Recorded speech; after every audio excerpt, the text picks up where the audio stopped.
My name is Aaron Markowitz-Shulman. I am a portfolio exec and advisor to a pretty broad range of startups and scale-ups. I'm originally from the US, have been in the UK for almost 20 years and worked with big companies, small companies, fast-growing companies in a really wide range of different sectors.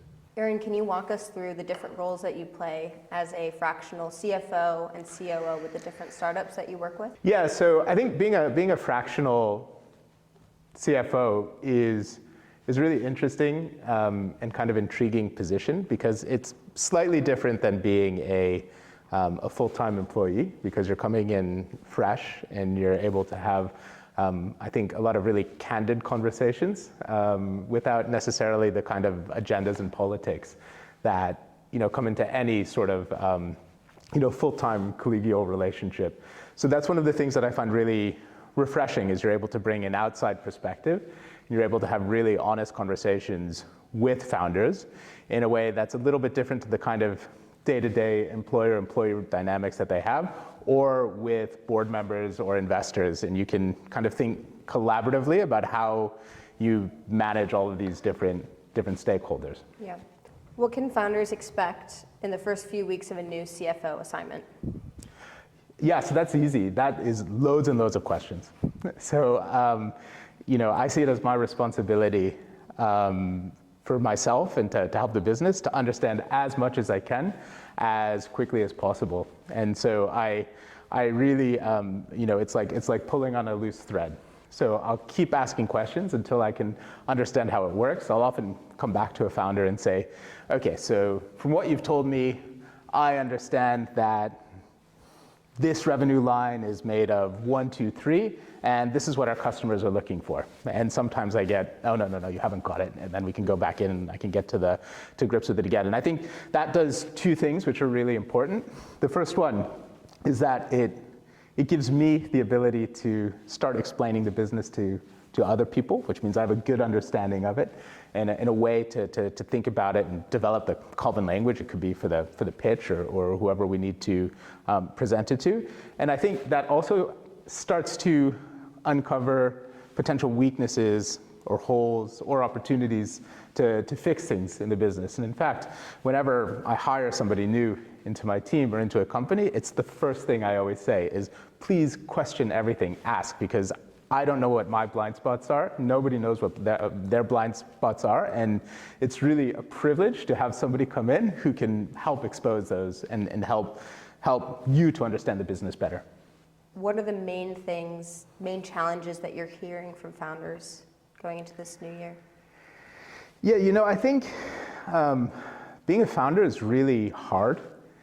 And I thought it was an easy job. Like I've heard that being a founder is easy, no? No, so I think that the challenges that people face are, almost invariably some permutation of the things which always make being a founder really, really difficult. Is you're trying to do a lot with a limited amount of resources, or you're still trying to figure out exactly what it is you're trying to do.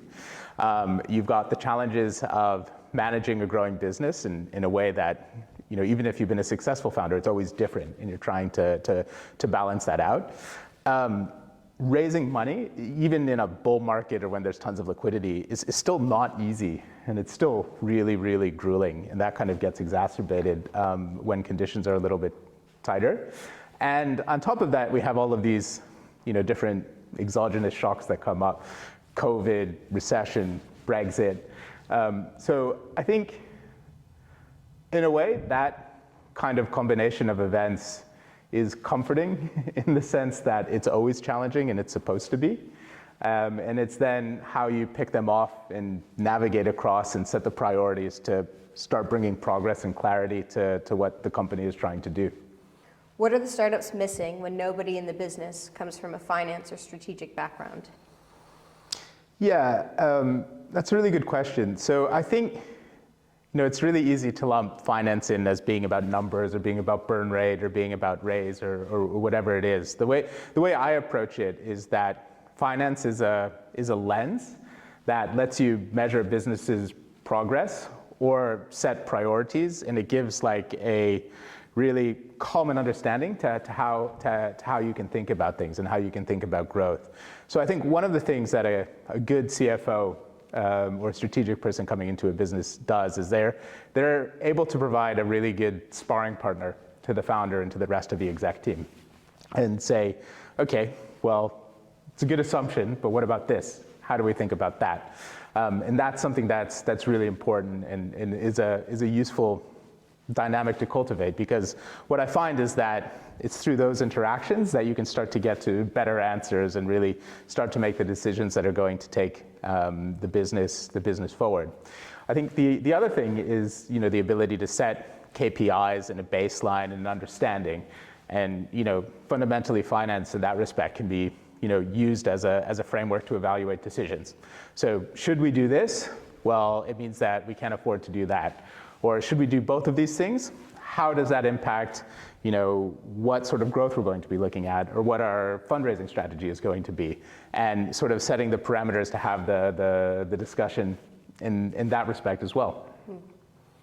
What would be your best tip coming into a new role to establish a strong relationship with the founder or CEO?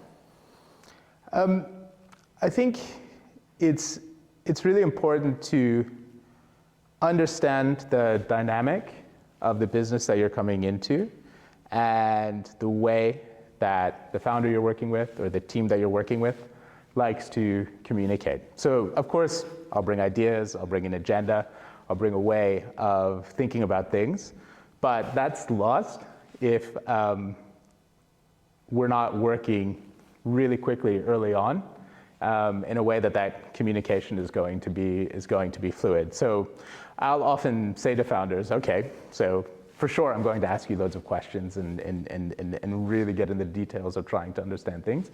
And then what is the best way for me to communicate with you? Do you like Zoom calls? Do you like emails? Do you like short emails? Do you like long emails? Do you think in PowerPoint? Do you think in memos? Are you orientated around numbers? Or you don't like spending time with numbers and you just want to know the big picture? And of course, the work that goes on in the background, to take us forward in a fundraise or take the business forward for growth, that's all going to be there. But the way that I can be most effective, and I think anybody who's coming in as a fractional role or even full-time, to maximize that, it's really, really important to understand how you can structure your communication in a way that it's going to have the most impact. What areas outside of finance have you owned in the past? Yeah, so I think if you're a CFO or a COO, a lot of times in scale-ups, that involves just putting your hand up to take ownership of a lot of other stuff that's important, but doesn't necessarily have a natural home. So for me, that's included owning basically all of the legal and risk functions for the business, loads of the administrative side of things, which is not always the most exciting, but is important, especially when you think about long-term plans. So, for example, if you're doing an expansion to America, there's the commercial side, the marketing side, the sales side, but then there's also, a myriad of things that need to happen in order to enable the business to expand. And that's a really important function. I think the other place that I've oftentimes gotten closely involved is on the business development or sales side of things. Of course, I've had the privilege of working with some really, really strong, excellent chief commercial officers. But when the business is growing, there's a lot to think about in terms of how contracts are structured, how revenues are booked, how the sale works from an internal resource point of view, and how you create efficiency as you grow and bring down your customer acquisition costs. And again, that's if there's a fun thing about doing finance, it's you get to have the orientation of thinking that everything that goes on in the business is your business and getting involved. What's the relationship between non-financial data and your CFO role? Yeah, I almost find it hard to delineate between financial data and the rest of the data that exists in an organization. Finance is one metric for health and progress, but it's invariably tied to everything else that's happening in a company. So, RevOps functions, really, really important. Everything to do with the customer journey, really, really important. Customer service, without owning or deeply understanding all of that, everything else is like the numbers are just a number and they're devoid of context. So I think it's super, super important for, finance people to have a really holistic view of what's happening in a company and, the right kind of facility with that too, especially when it comes to fundraising, right? Because at the end of the day, nobody is that interested in line item 72 in your chart of accounts. What they're interested in is growth. They're interested in retention. They're interested in your cost to serve. And that's the information that you really need to suck out of a business to be able to, create the story and create the understanding within your company of how you're going to continue growing and improving. What does success look like for you? Yeah, that's a hard question because I think,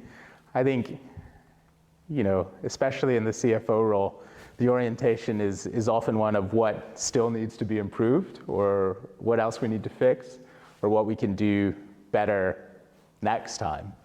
I think there's the easy markers of success like closing a successful fundraise and doing something which takes the business to the next stage.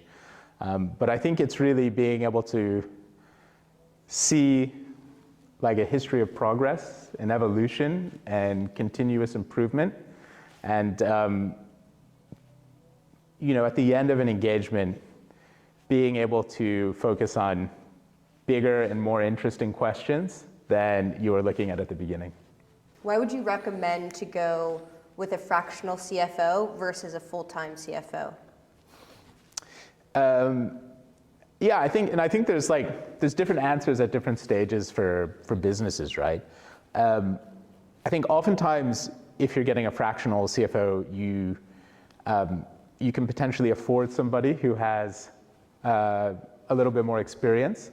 That could just be years working, but it can also be experience in different types of companies, different types of situations, and that becomes really, really valuable. It also gives you an ability to get support while you're still, as a founder, understanding what it is that your company actually needs or how to even think about what it is that your company needs.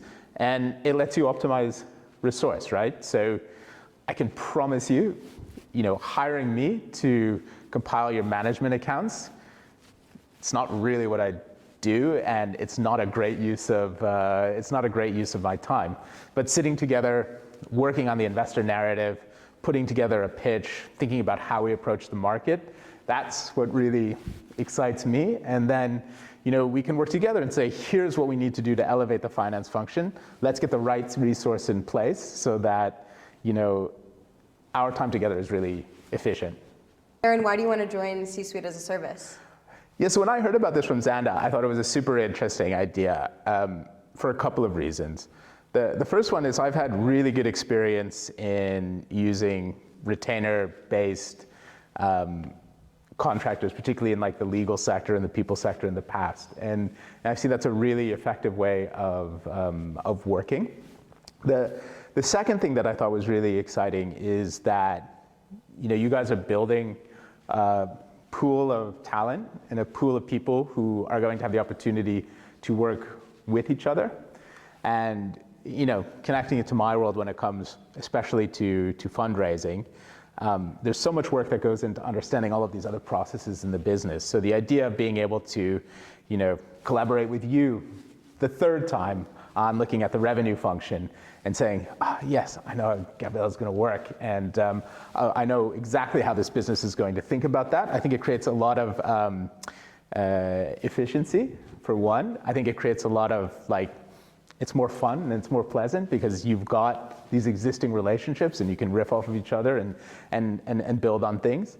And I think it's also a really good offering for founders. And that's one of the things that I kind of learned as I started doing more portfolio work is I thought, oh, how do you have an impact if you're only doing X days a month, or if you're not full time? I think it comes back to being able to cobble together experience from all of the different businesses that you work with. You can start to pick out things, and you start to see patterns early. I think you get to build on this insider-outsider perspective, which is really refreshing personally and when you're working with companies. And I thought this is actually a great offering, so that people can have access to this panel or this pool of people who've also been vetted, because it's also really hard to choose somebody, right? If you say to a founder, why don't you go choose a great head of revenue? Like, where do you start? Oh yeah, I really teed that up for you. But yes. There comes the logo.